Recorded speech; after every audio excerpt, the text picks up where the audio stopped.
Hi guys, my name is Vivek and this is the second tutorial in the video series ETL testing. Guys, I plan to make 10 tutorials as a part of this video series in which I will explain in detail what should be your testing strategies in various scenarios and various projects. But before we go ahead, I have a quick request. If you have not subscribed to my channel already, please go ahead and do it now so that you get a notification as soon as I upload a new video tutorial. In this video tutorial, I will tell you about certain things that you should keep in mind when you are doing ETL testing. So let's go ahead and discuss the contents of today's tutorial, what we are going to learn. The first thing that we are going to talk about is metadata testing, and guys, I'm a big fan of metadata. A lot of people don't take the advantage of metadata. Even when I'm doing development or production support or maintenance, I go ahead and make sure that I extensively use metadata, and even from a testing perspective, metadata is very vital, and I'll tell you what exactly you need to look for in metadata testing in a moment. Then we are going to talk about data testing, in which we are going to talk about basic data validation. Then we are going to talk about data quality testing and data transformation testing. Then we are going to talk about two basic ETL approaches that we have in order to load data. We are going to talk about truncate and load testing and incremental load testing.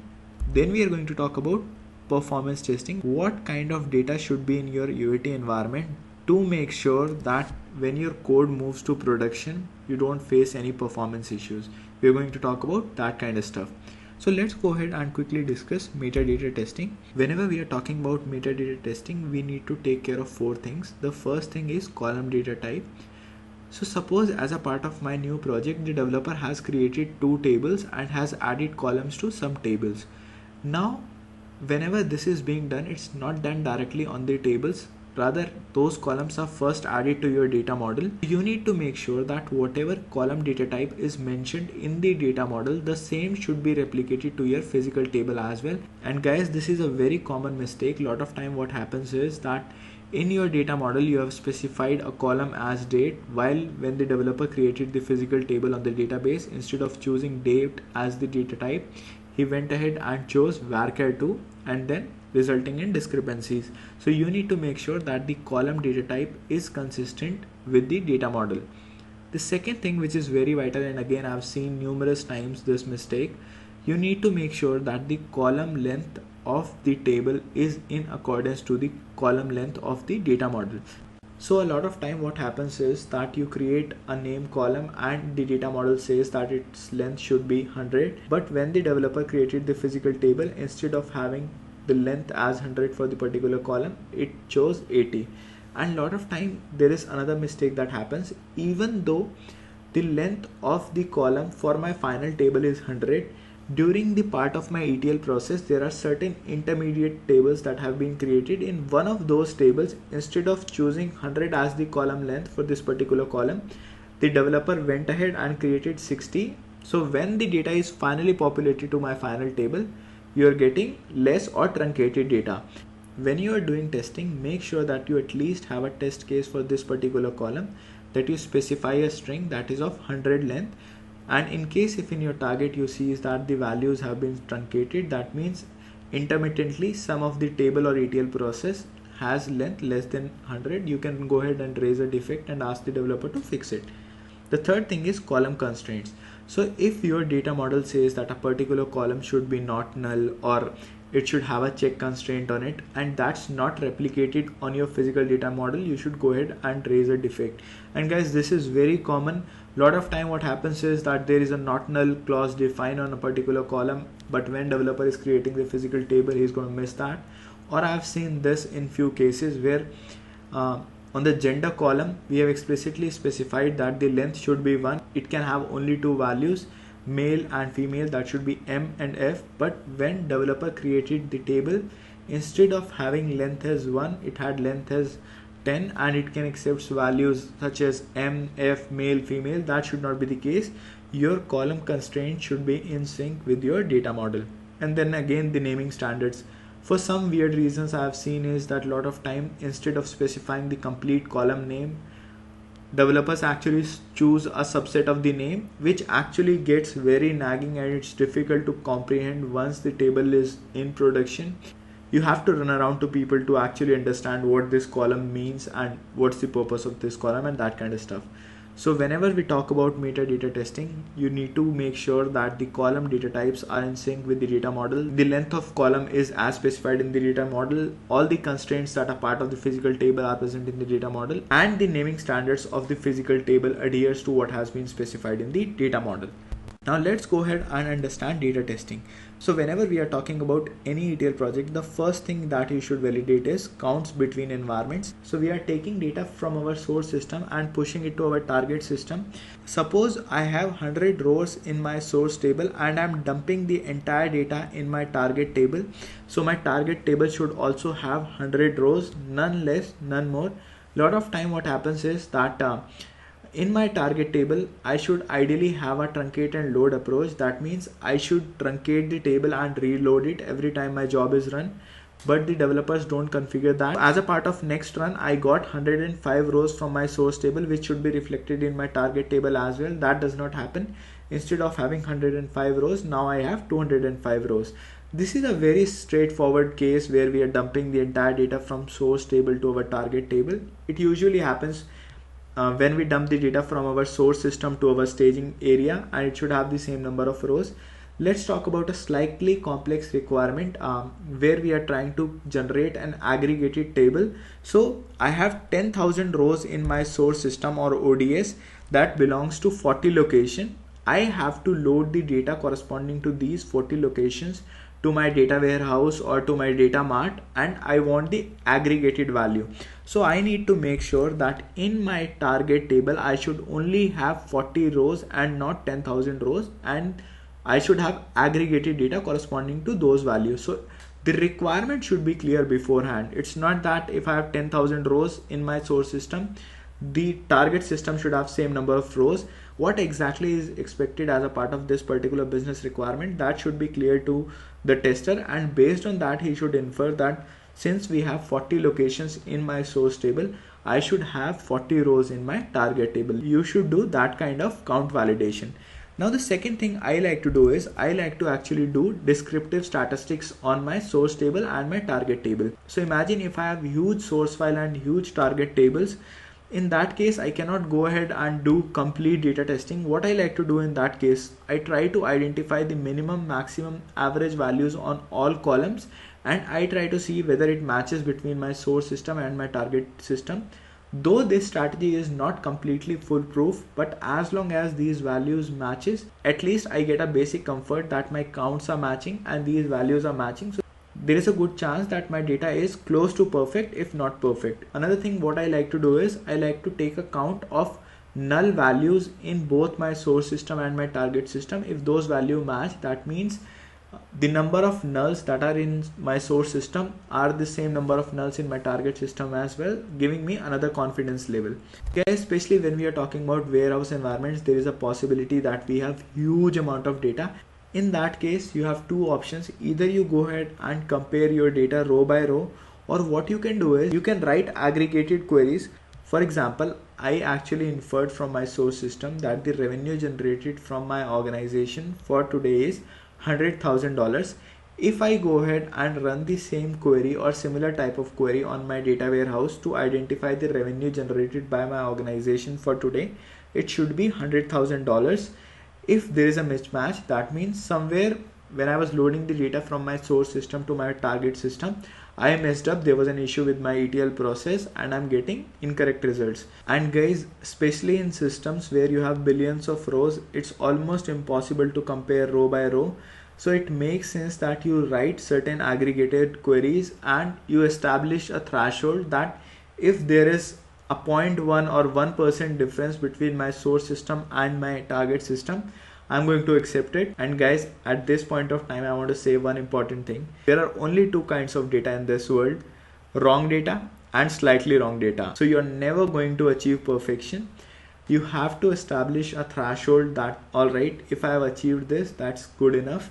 That's the best I can do. Guys, trust me, I've worked on multiple projects, multiple different systems. I've never seen a system that was 100% perfect. Every database, every large table will have certain anomalies.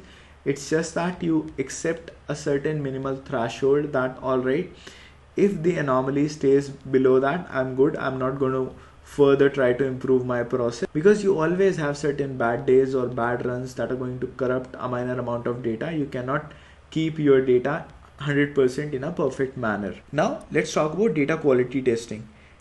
In our data quality testing, we need to make sure that the data that is being loaded to our target table complies to our business rules. For example, in my organization, I have 100,000 employees, out of which 20,000 people are from customer support, 20,000 people are from IT, 10,000 from HR support, that kind of stuff. And I have 20,000 people who are from sales division. So only those people from my sales division can sell my products, and only those people are eligible for commission. So if I go ahead and see my sales table or transaction table and I have an employee that does not belong to my sales department, that means there is an anomaly. Obviously a person from the IT department or customer support department is not going to go ahead and pitch a product. That means there is an anomaly. You should go ahead and raise a defect. So whatever data that you are populating to your target, it should be compliant to the business rules. I have another business rule that only those employees who have stayed with the organization for the last 2 years, they are eligible for promotion. So if I am going to promote someone, I need to make sure that their hire date was at least 2 years before my current date.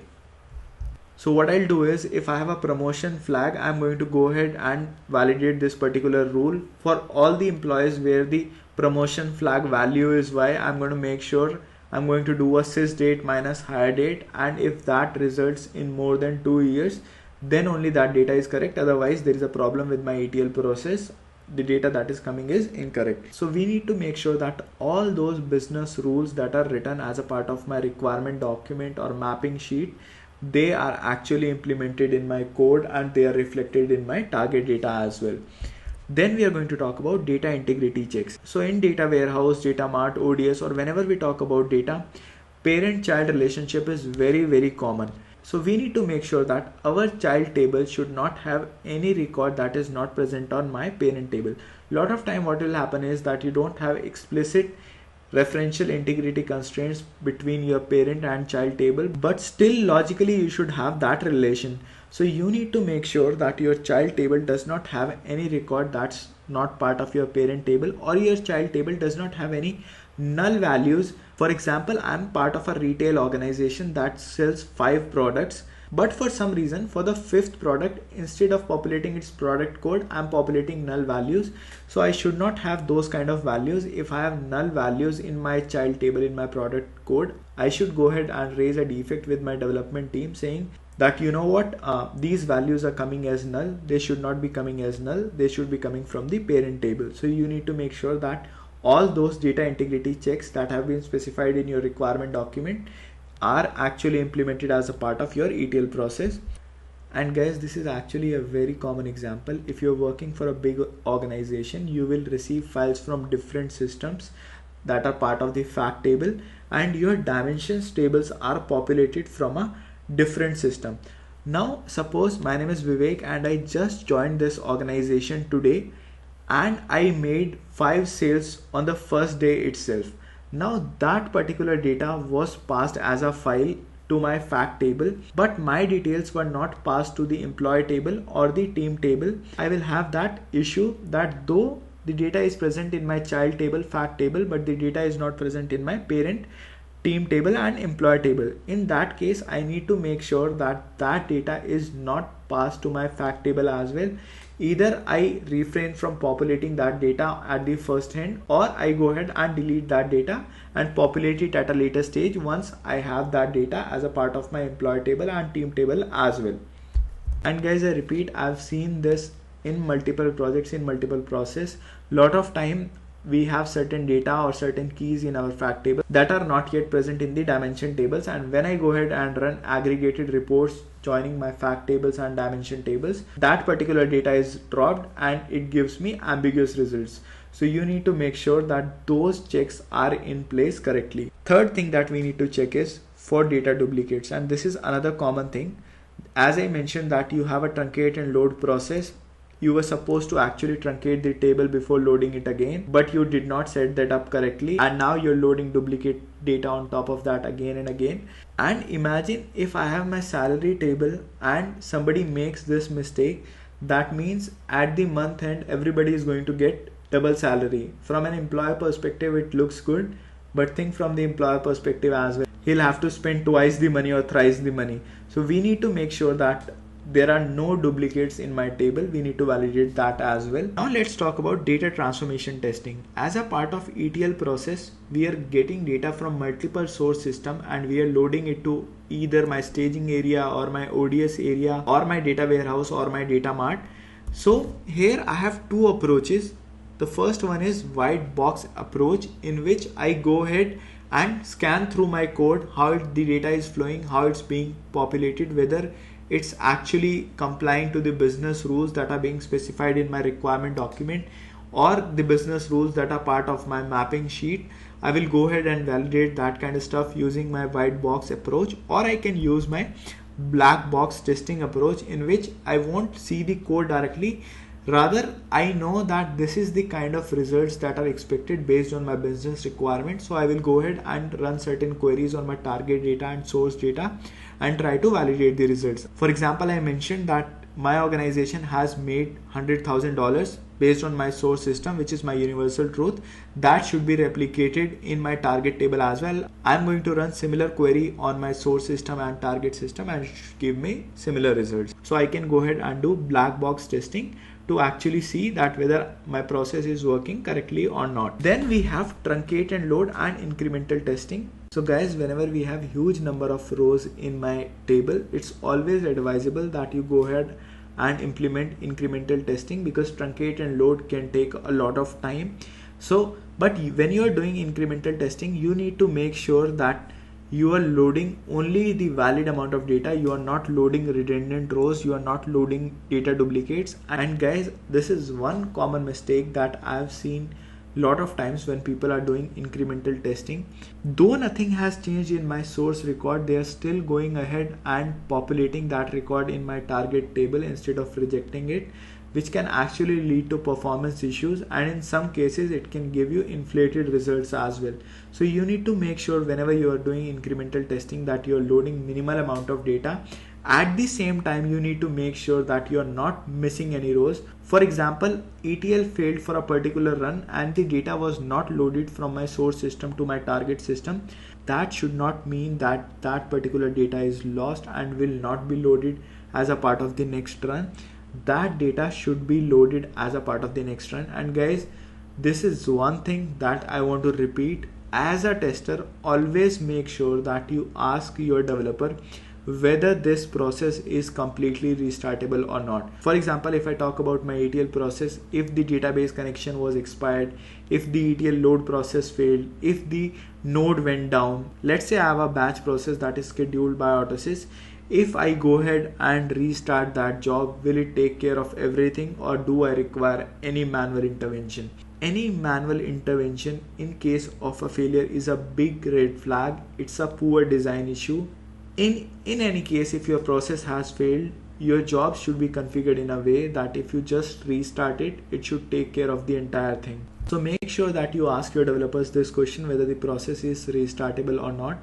And if you are using truncate and load process, make sure to ask this question from your developer or user, that when the truncate and load is happening, let's say that it's taking 1 hour, whether that data will be accessible from a different table or not, or is it expected that if the user goes ahead and query that particular table while it's being transformed using truncate and load, whether he should get any results or whether he should get 0 results. That kind of stuff you should ask. The last thing that we are going to discuss today is performance testing. Guys, I've seen a lot of time what happens that the code was running perfectly in SIT and UAT environment, but as soon as we go ahead and promote the code in production, it actually starts performing very slowly. That's because the amount of data that we had in lower environment was not sufficient. It had only a minimal amount of data. At the same time, the data in lower environments didn't cover the entire scenario, and when we promoted the code to production, there were functional and performance issues. So you need to make sure that the data in your UAT environment is comparable to production, so that you go ahead and perform your test cases and make sure that when you're going to promote this code to production, you will not have any performance issues. And guys, I'm going to repeat it, this happens way too frequently that you have performance issues when you move your code to production, because in your lower environment you had only a subset of the data which was not enough, and when your code went to production it blew up. And guys, there is a lot more to come. We are going to discuss the practical implementation of a lot of projects. I'm going to tell what exactly is my testing strategy when I'm implementing those projects and that kind of stuff. Hopefully today's tutorial was informative. If you have any question, just drop in a comment and I'll try to answer it as soon as possible. Thanks a lot guys for watching this tutorial, and I'll see you in the next one.